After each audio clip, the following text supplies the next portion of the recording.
People say the loudest voices rule the world, but sometimes the world stops because of a quiet one. Have you ever seen the most powerful people on earth freeze, not because they were scared or angry, but because one calm Filipino voice said something that cut right through every wall, every title, and every ego in the room? It happened inside the United Nations General Assembly in New York. It was a cold September morning. Cameras were flashing, translators whispering, and world leaders were busy scrolling on their phones like it was just another boring meeting. Then a name was called, representative of the Republic of the Philippines. Almost no one looked up. A few smiled politely. Someone whispered, "Who is he?" Then a Filipino man stood up, mid-30s, simple suit, no flashy team, no PR people fixing his tie. Just a folder in his hand and a kind of quiet confidence that didn't match the huge room he was walking into. His name was Miguel Santiago, a former teacher from Iloilo. Not a diplomat, not a politician, not a celebrity, just a normal man who somehow ended up speaking in front of the strongest nations in the world. People in the press gallery whispered, "What is he doing here?" No one knew yet. But in the next 15 minutes, this simple Filipino man would shake that whole hall, not with power, not with politics, but with truth. Miguel didn't start with fancy data or big political words. He didn't even open the government speech he was supposed to read. Instead, he began with something unexpected, a story. "When I was 10, he said, my father told me our country was too small to matter. He said, the world doesn't see us, son, so we must work twice as hard and forgive twice as much. But I think he was wrong." The room went still. The translators paused. The cameras zoomed in. Miguel's voice was soft, but his eyes, those warm Filipino eyes, held something heavy.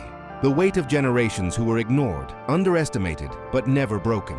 He talked about fishermen rebuilding boats after storms, about Filipino nurses caring for patients during pandemics, even when whole nations were panicking, about mothers working abroad so their kids could dream bigger. Then he said the line that made everyone freeze. "We are not a small nation," he said, his voice rising. "We are a great people disguised as humble servants." Someone in the back actually laughed, like he couldn't believe what he heard. But Miguel didn't stop. "Maybe you don't see us in your headlines," he said. "Maybe we're not seated with the powerful. But when your nations call for help, who comes first? When your soldiers fall, who carries them home? When your people need care, who holds their hand?" Then he whispered, "When the world forgets what compassion looks like, look to the Filipino." For a moment, nothing moved. The silence was so thick it felt like the whole world was holding its breath. But here's what most people don't know. Miguel was never supposed to speak that day. He was a last-minute replacement. They told him, just read the prepared text. He didn't, because he felt something inside him say, the world doesn't need another speech. It needs a reminder, and that reminder would change everything. Miguel Santos had always believed that the world rewarded people who worked hard and kept their heads down. For 8 years, he had done exactly that. Arriving early, leaving late, never complaining, never cutting corners. In the office, he was known as the quiet engine. People didn't always notice him, but everything around him worked because of him.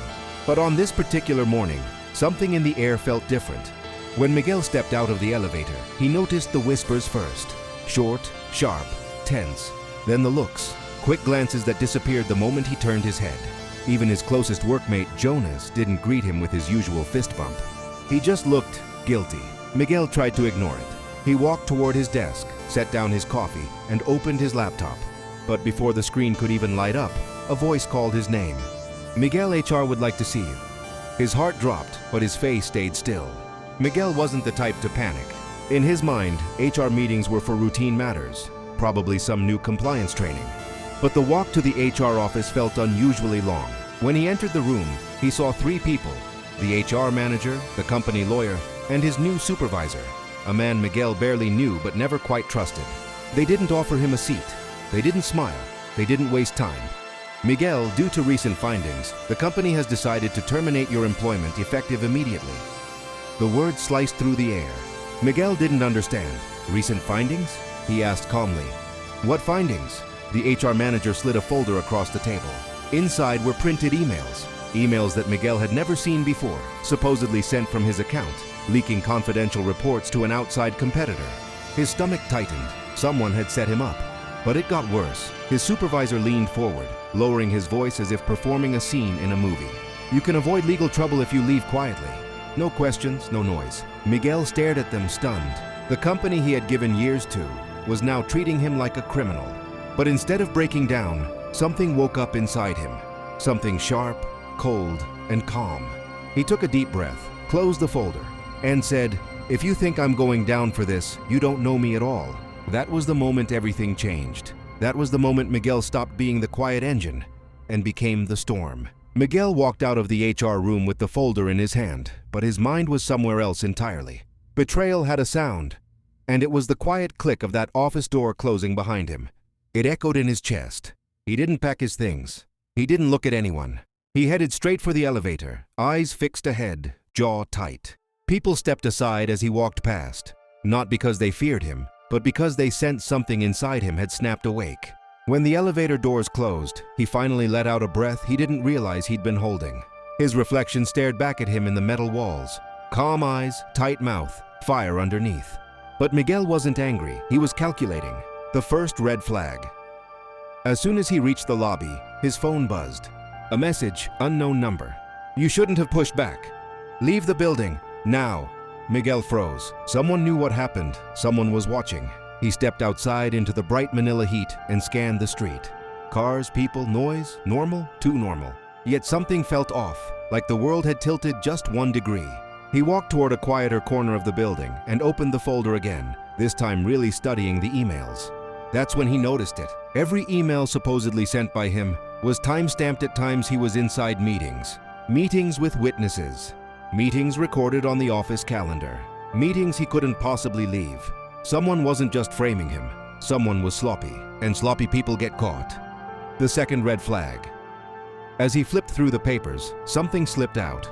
A small square sticky note. He picked it up, just one word. A name, De La Cruz. That hit Miguel harder than anything. De La Cruz was the head of the department. A man Miguel respected, a man he once helped cover for. But more importantly, De La Cruz was the one person Miguel had caught acting nervous around him all week. The turning point. Miguel took out his phone and scrolled to the office access logs, something he still had remote access to for a few more minutes before HR revoked everything. He typed, "Login activity, Miguel Santos." The screen loaded. Multiple logins, multiple devices, multiple locations. At times he was nowhere near a computer. Then the truth punched him in the chest. Someone inside the office had cloned his digital identity. Not hacked, cloned. A level of detail only an insider with high clearance could pull off. Someone he worked with, someone close. Maybe De La Cruz, maybe someone even higher. Miguel closed his eyes, breathed in deeply, and let the Manila dust and noise settle around him. This wasn't just a firing, this was a chessboard. And someone had made the mistake of thinking Miguel was a pawn. He put his phone back in his pocket, straightened his shoulders, and said to himself, if they want a quiet exit, they picked the wrong man. The storm was coming, and Miguel was already 2 moves ahead. Miguel took the stairs, not the elevator, and climbed with the calmness of a man walking into a destiny he didn't choose but was ready for. When he reached the 13th floor, the hallway was silent, too silent. He walked toward the CFO's office and pushed the door open. Inside stood Ramon de la Cruz, not the department head, but the CFO himself, the real man behind the name on the note. He wasn't surprised to see Miguel. In fact, he smiled. "Impressive," Ramon said. "I didn't think you'd trace it this fast." Miguel stepped forward. "You framed me. Why?" The CFO closed the laptop on his desk, Miguel's hijacked access still open on the screen. "Because you were too good," he said. "You saw things in the financial reports you weren't supposed to see." Miguel froze. The reports, the irregularities, the numbers that didn't line up. Ramon continued, "I've been moving money for years, quietly, safely. And then you, the quiet little analyst, started asking questions." He took a step forward, eyes cold. "I didn't need a hero in this company. I needed silence." Miguel didn't panic. Instead, he smiled. Because while Ramon was talking, Miguel's phone vibrated. One message received, unknown number. "Keep him talking, we're almost there." Miguel's chest tightened. The anonymous text, the warning earlier. Someone was watching him, but not to harm him, to help him. Suddenly, the office door burst open. 3 investigators walked in, wearing IDs from a private corporate auditing firm that had been secretly tracking Ramon's activities for months. And behind them, Miguel's old HR manager, looking pale. She whispered, "We're sorry, Miguel. We acted too fast. We didn't know." Ramon's face drained of color. He turned to Miguel. But Miguel cut him off calmly. "You framed the wrong man." Within seconds, investigators seized Ramon's laptop, documents, devices. He shouted, resisted, tried to explain, but it was over. The storm had flipped directions, and it swallowed him whole. A week later, Miguel received a call. The board wanted him back, not as an analyst, as head of internal compliance, the role Ramon once controlled, a role Miguel had unintentionally proven he deserved. But Miguel didn't accept immediately. He stood outside the building, the same building where he was fired, framed, humiliated. The same building where he fought back, uncovered corruption, and won. He looked up at the glass tower, took a slow breath, and finally smiled.